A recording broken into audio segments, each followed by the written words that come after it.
Hi, welcome to another IELTS writing video. In this lesson, we're looking at two modifiable essay structures that you can tailor to meet the needs of any task to question you face. If you find this video helpful, visit my blog at ielts.com and join the forum where you can interact with me and other IELTS candidates at ieltsnetwork.com. IELTS Task 2 requires you demonstrate your ability to produce a logically structured piece of writing that responds effectively to a prompt. But because you are only given 40 minutes to carry out this task, it is important you enter the exam with a thorough understanding of how to structure an essay effectively. So before we begin this lesson, it is important to note that although your examiner is expecting to see structure in your writing, they are not expecting to see a certain structure. So in other words, there is no single surefire structure to an IELTS Task 2 essay. Multiple essay styles are capable of scoring perfect band 9 so long as they fulfill the IELTS writing requirements.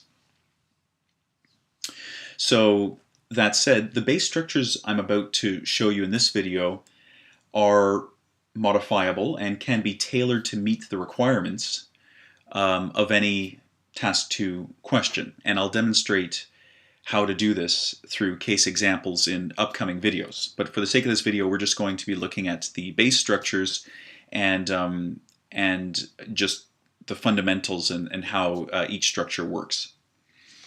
So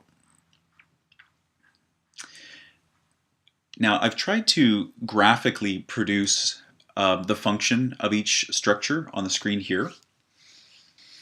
So on the left you see argument essay structure, on the right you see discussion essay structure. The first of the two structures, so argument essay structure, in the structure the IELTS candidate makes a claim, so otherwise known as an argument, at the beginning of the essay, and then uses evidence to prove that claim. So this essay is written with assertive language to help persuade the reader of the writer's opinion. Concession may be used, but it is typically framed in a way that keeps it in line with the central argument.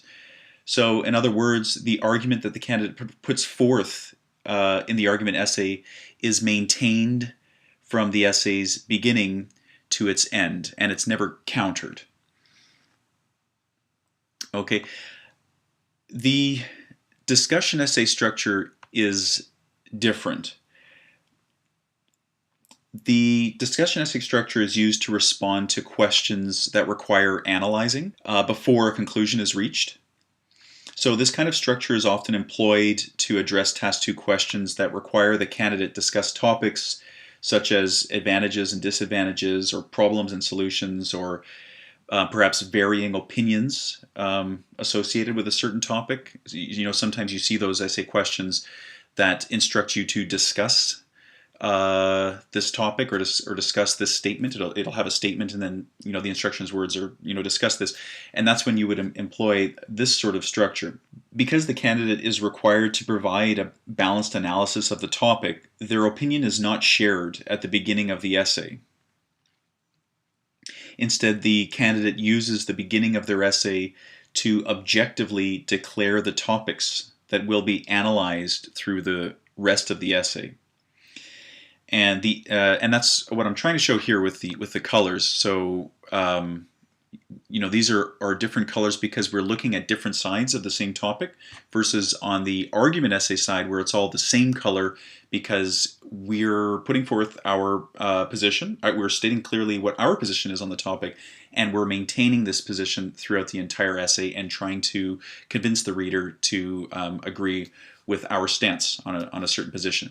But that's not the case in the discussion essay. So here we're looking at perhaps the opinions of other people, perhaps the advantages in one paragraph, the disadvantages. So it's sort of an essay structure that weighs different sides of a topic and then finally comes to a reasoned conclusion. And I've put this in green to to kind of represent that green is the area where the writer's opinion comes into effect. So on the argument essay side, you see it's green from start to finish, and on the discussion essay side, you see we're looking at different sides of a topic before coming to a reasoned conclusion.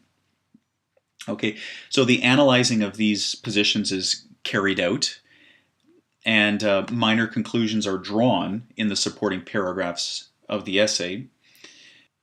And it is in the concluding paragraph that the IELTS candidate clearly states their position on the topic, which is logically derived from the discoveries made following the look at other positions on whatever the given topic is. So thus, when compared, and I'll just zoom out here a little bit to make it easier for you to see.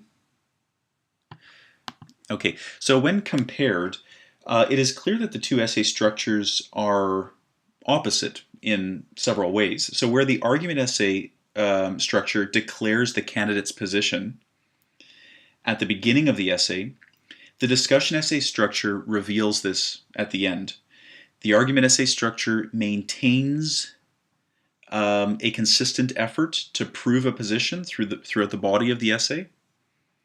The discussion essay structure looks objectively at several sides of a topic and then bases a conclusion on what is discovered. Okay, so I hope that short video gives you a very general overview of argument and discussion essay structure and how they are different and how they fulfill the needs of different Task 2 question types. So in the following couple of videos, we will look more deeply at these two essay structures, and I will demonstrate how you can apply them to your IELTS Task 2 response. Thank you for listening.